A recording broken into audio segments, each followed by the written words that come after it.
मायावती का नाम भारतीय राजनीति में सिर्फ एक नेता का नाम नहीं है, बल्कि यह नाम उस संघर्ष, उस उम्मीद और उस आंदोलन का प्रतीक है। पहले चैनल सब्सक्राइब कर लो ताकि हर रोज अच्छी अच्छी वीडियो ला सकें, जिसने सदियों से दबाए और वंचित समाज को यह एहसास कराया कि वे भी सत्ता की ऊंचाइयों तक पहुंच सकते हैं। मायावती का जीवन गाथा किसी साधारण कहानी की तरह नहीं, बल्कि एक ऐसे सफर की तरह है जो हमें यह सिखाता है कि आत्मविश्वास, शिक्षा, एकजुटता और त्याग के दम पर समाज के सबसे हाशिए पर खड़े लोग भी देश की सबसे बड़ी सत्ता तक पहुंच सकते हैं। उनकी जिंदगी में ऐसे कई अनसुने सच हैं जिन्हें जानना दलित समाज के लिए जरूरी है, क्योंकि यह सच न केवल बहन जी की शख्सियत को समझने में मदद करते हैं, बल्कि यह दलित समाज की शक्ति और असली सबक भी बन जाते हैं। दिल्ली के पास एक छोटे से गांव में 15 जनवरी 1956 को जन्मी मायावती का बचपन किसी विलासिता या सुविधा में नहीं बीता। उनके पिता प्रभु दयाल जी पोस्ट ऑफिस में नौकरी करते थे और परिवार बड़ा होने के कारण आर्थिक स्थिति हमेशा तंग रहती थी। एक साधारण दलित परिवार की बेटी होने के नाते मायावती ने बचपन से ही समाज का भेदभाव और तिरस्कार झेला।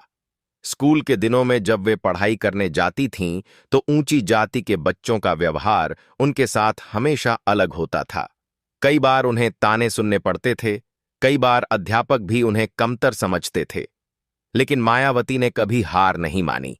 उन्होंने अपने भीतर यह ठान लिया कि वह इस अपमान को अपनी कमजोरी नहीं बनने देंगी, बल्कि इसे अपनी ताकत बनाएंगी। यही पहला सच है जो दलित समाज को जानना चाहिए। परिस्थितियां चाहे कितनी भी कठिन क्यों न हो, अपमान चाहे कितना भी गहरा क्यों न हो, अगर इंसान आत्मविश्वास से भरा है तो वह हर मुश्किल को जीत सकता है। मायावती का बचपन दलित समाज के हर उस बच्चे की झलक है जो रोज अपमान झेलता है, लेकिन अगर हिम्मत बनाए रखे तो वह भविष्य में कुछ बड़ा कर सकता है। मायावती की जिंदगी का दूसरा बड़ा सच उनकी शिक्षा और पढ़ाई से जुड़ा हुआ है। हालात तंग थे, घर की जिम्मेदारियां थीं, समाज का तिरस्कार था, लेकिन इन सब से ऊपर उठकर मायावती ने शिक्षा को हथियार बनाया। उन्होंने बीए की पढ़ाई की, फिर बीएड किया और उसके बाद एलएलबी तक की डिग्री हासिल की। यह उस समय के लिए बहुत बड़ी बात थी, क्योंकि दलित समाज की लड़कियों को अक्सर पढ़ाई का मौका नहीं मिलता था। मायावती ने घर के हालात के बावजूद अपनी पढ़ाई पूरी की और दिल्ली में एक शिक्षक की नौकरी करने लगीं। जब उनके कई साथी सिर्फ घर गृहस्थी तक सीमित थे, मायावती पढ़ाई और नौकरी के सहारे अपना आत्मविश्वास मजबूत कर रही थीं। यह सच दलित समाज के लिए बेहद जरूरी है, क्योंकि यह बताता है कि शिक्षा ही सबसे बड़ा हथियार है। अगर दलित समाज को आगे बढ़ना है, अगर उसे अपनी पहचान बनानी है, तो उसे शिक्षा को ही अपना सबसे बड़ा साथी बनाना होगा। मायावती ने इस सच को अपनी जिंदगी से साबित किया कि शिक्षा ही वह दरवाजा है जो सत्ता और सम्मान की ओर ले जाता है। उनकी किताबों से जुड़ी मेहनत ने आगे चलकर उन्हें राजनीति के बड़े संघर्षों के लिए तैयार किया। मायावती की जिंदगी का तीसरा बड़ा सच उनकी मुलाकात कांशीराम से जुड़ा है। यह वह मोड़ था जिसने न केवल मायावती बल्कि पूरे दलित समाज की दिशा बदल दी।